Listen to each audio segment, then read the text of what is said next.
Hey DaVinci, please give me a hand. I am completely stuck on this new brief that I was given, and I've got to a certain point, and I'm kind of happy with what I'm doing, but I've just really hit a wall, and I really need your advice and guidance. What do you think about this? Yeah, I see what you mean. Yeah. Carry on.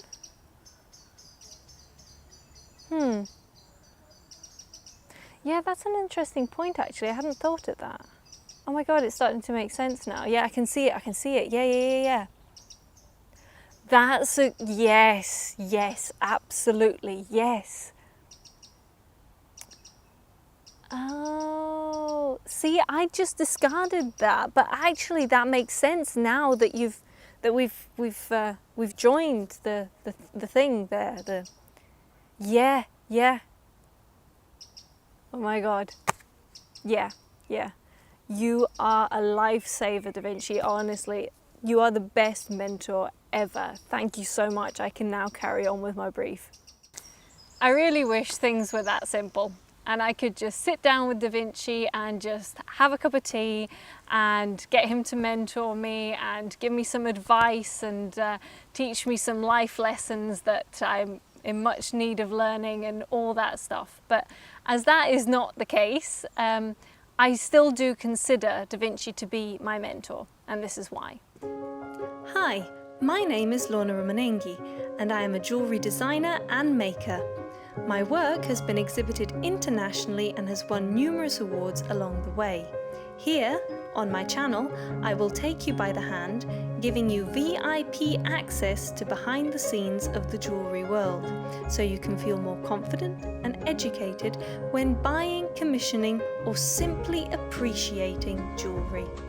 To make sure you don't miss out on any new content, click the subscribe button below.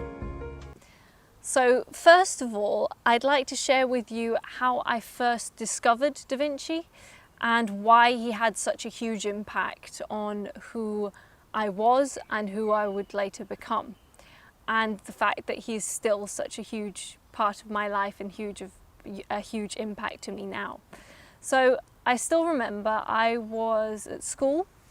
I must have been about 6 years old, and I was sat in class and I was looking through an art book, and I came across one of his paintings, The Virgin on the Rocks. And don't worry, that's not a drink. But it's a beautiful painting. And it just struck me. There was something about it that just captivated me.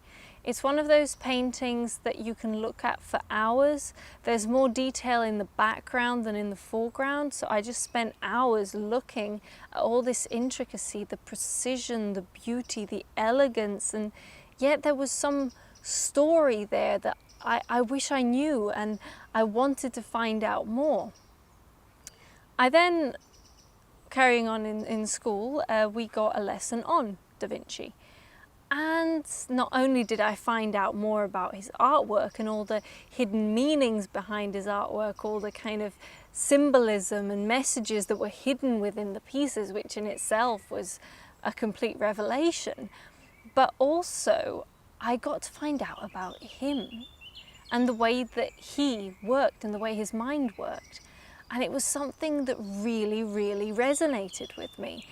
I got it, I got him, I got the way that he worked. So he was a polymath, he was a multimedia artist, he was just basically good at a lot of things. And he used a multitude of disciplines to understand the world that surrounded him. So he was one of life's questioners. So he was constantly trying to understand and asking why. And that is what got him started on everything. His paintings are a result of this questioning. His prototypes, his designs are all his visual way of understanding the world. And that really struck me, because you might have had a similar experience to me when I was at school. I'm not saying I was a bad student. In fact, quite the opposite. I was a good student. I studied hard. I put in a lot of work, but it didn't come easy to me, because the way that my school at least was structured was that the most important thing didn't seem to be the learning, the actually understanding of what you were reading, what you were being taught, but it was the memorization of the things that you were reading and being taught. And as long as you could memorize all this, especially when it came to the sciences, as long as you could memorize it and repeat it verbatim, it almost didn't matter that then you could just delete and carry on, but you hadn't understood anything that was written on the page. And I remember I had a classmate of mine that was very, very good at this, especially in the sciences. She always got top marks. And I just remember I was getting really frustrated. I would always be scraping a pass in chemistry and biology and all these things, which I found fascinating, but I just couldn't understand. And I went to her and just said, listen, I'm really struggling here. Could you explain this to me? And I still remember her answer was, oh, I don't know what it says. I just memorize it. Just memorize the page. And I just got struck aback. And it's a different skill to be able to just memorize something. But the way my brain works, if I don't understand what's written, I can't memorize it. I can't then go on and say it again, because I haven't understood what it means. So it's just white noise in my head. So I need to see things visually. I need to understand them visually and in context to be able to really absorb them and really learn them. And I've always been thirsty for knowledge. I've always actually genuinely wanted to learn stuff. But because I was so bad at science, I just assumed that I was stupid and I couldn't understand science. It wasn't a question of not maybe being taught in a way that I could understand it, or actually having a visual of what we were being taught. For example, we didn't have chemistry labs or biology labs or anything where you would maybe see things a bit better and understand them a bit better. It was all theory. It was all from a book. And I just thought I was stupid, and I had dreamed as a kid of becoming like a marine biologist and all this, and that was just kind of, I cut that short because I was like, no, I'm clearly too stupid for this. It's clearly my brain doesn't work this way, and so on. But actually, thinking back, and especially having that understanding now why I felt such a connection with Da Vinci, is because he understood things visually. He loved science, he loved maths, he loved that research, that knowledge, that kind of hunger for constantly asking why and constantly trying to understand. But he didn't just learn from books, he took and created in order to understand. So all his paintings and all his designs were a result, a direct result of him just trying to understand the world that surrounded him and trying to answer those questions that he was posing, but seeing them in a visual way in order to understand them. And this really, really resonated with me. And an example of how I did that at school in a small way was any time that I had a test or anything that I was studying with, I knew that I had to write down things in order to kind of get them to stick in my brain. That's just something that a lot of people know. If you write stuff, you remember it better. But the way that I'd write it, I wouldn't just be writing basically essay style or just kind of, just writing long sentences and so on. I'd write in basically a schematic. So I'd write bits and then they'd all be connected together with these arrows that kind of did this huge swooping thing and just connected this with that and that with that and that with that, because that then made sense. It was in a context. I could understand that the things that I talked about in that paragraph are now relevant to this paragraph because they're linked by that thing. And it made sense in my brain. If I saw it visually and I saw those connections, those arrows visually, then everything made more sense. So I'd spend days and hours making these huge schematics, and they actually became quite popular in my class, and I got quite a few that thought the same way that I did and needed to see things visually. And they'd kind of use my schematics to get past the test. And it was quite fun at that point, but I'd found my little DaVinci solution at that point of just seeing something visually. But as a kid, I didn't really understand that all my heroes and all the people that I aspired towards actually thought in that way. Another example of one of my mentors, one of the people that I admired the most, was Claude Monet. And he is, if you know who Claude Monet is, you might know him as an Impressionist painter. For those of you who know him a little bit better, you might know that he was the father of Impressionism. However, the reason why he invented Impressionism, if you will, was not just to create a nice landscape, because otherwise he wouldn't have created anything new. It wasn't just, oh well, I'm going to do another landscape in a different style. No, his paintings were the result of his study about light. He wanted to study light, and he was the first one that actually questioned how light worked, how light refracted. And his research went into his paintings. So that is why his paintings are non-linear. There aren't any lines in there. It's all color. It's all to do with the way that he was analyzing color coming through the sky and hitting objects and how that works.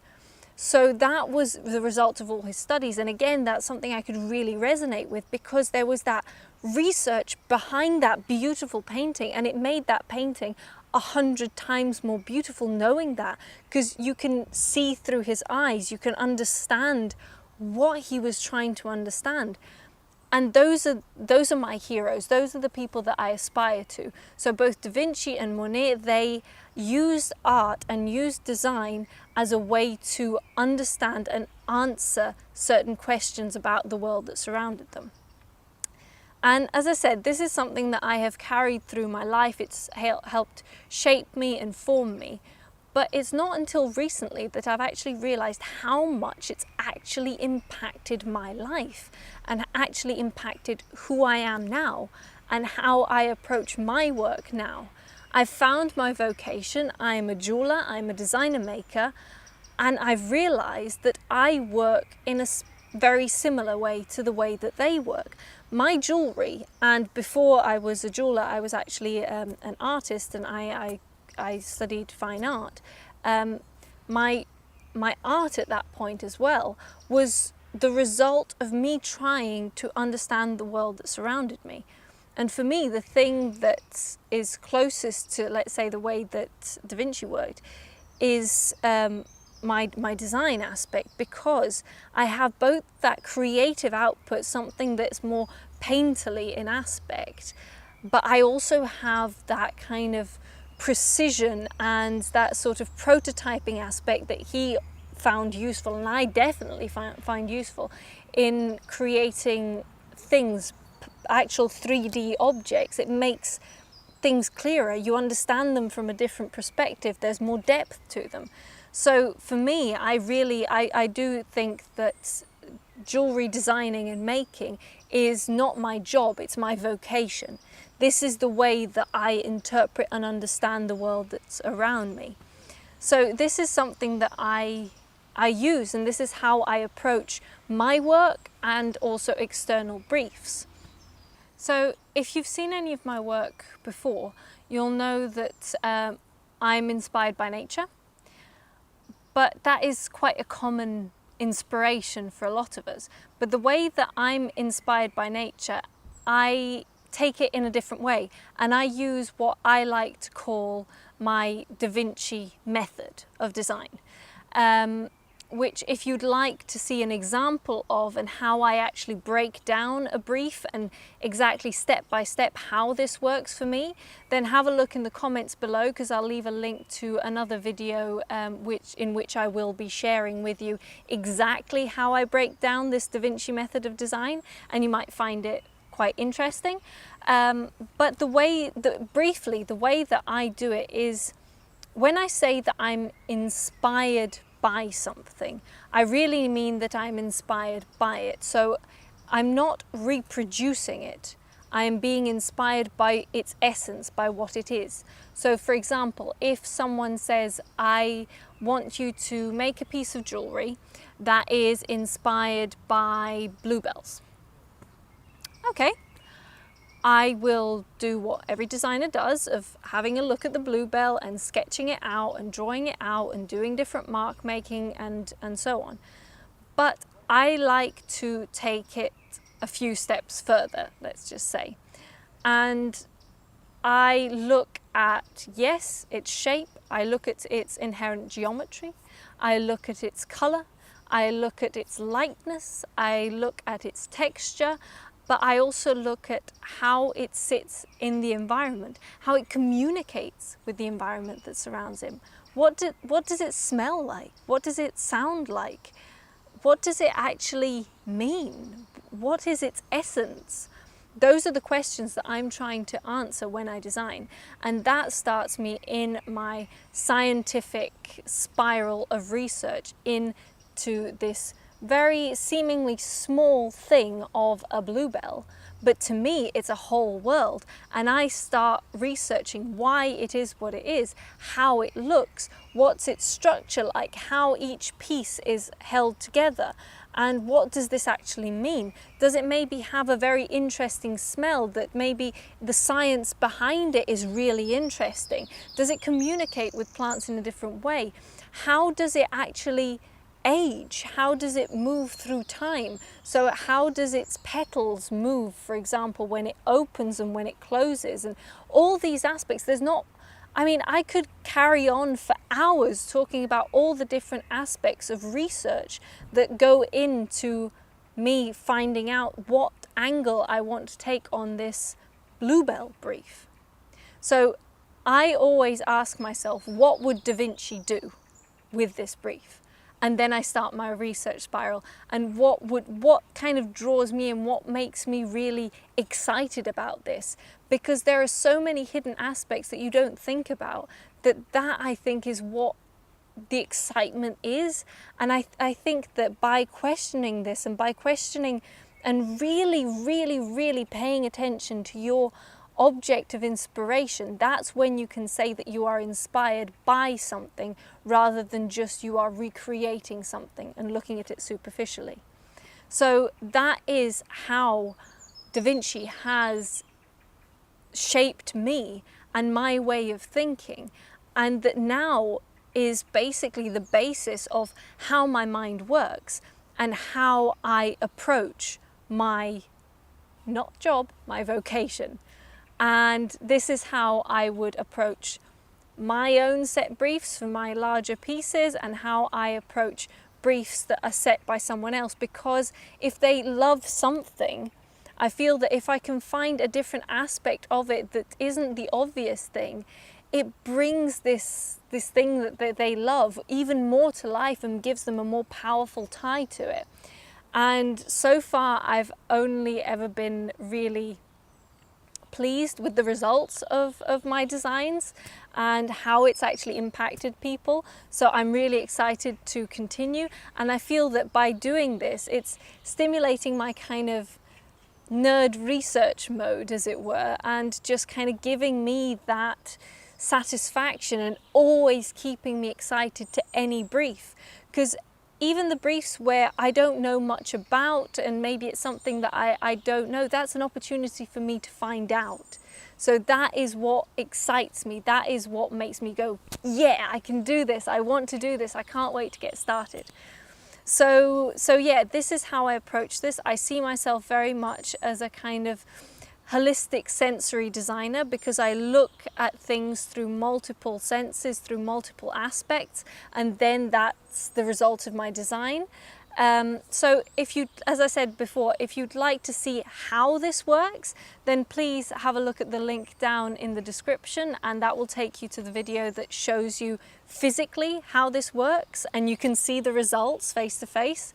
I'm choosing a very good brief for this. It's a personal set brief, but I think it really captures this aspect of it.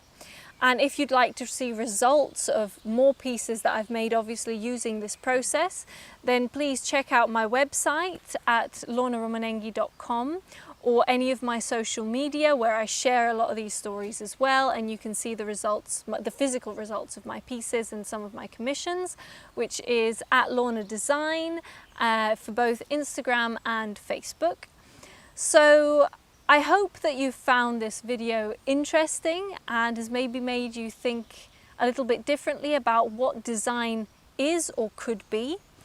And if you have any questions about this topic or anything else that I've maybe not covered or maybe investigated enough in this video, then please leave me a comment down below.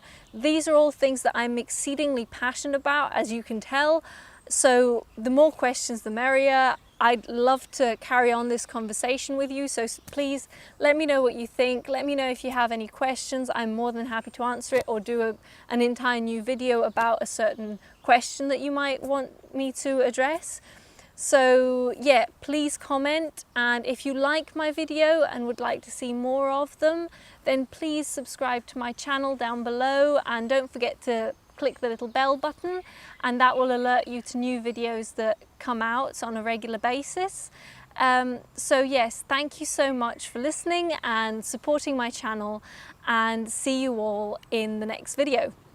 Bye!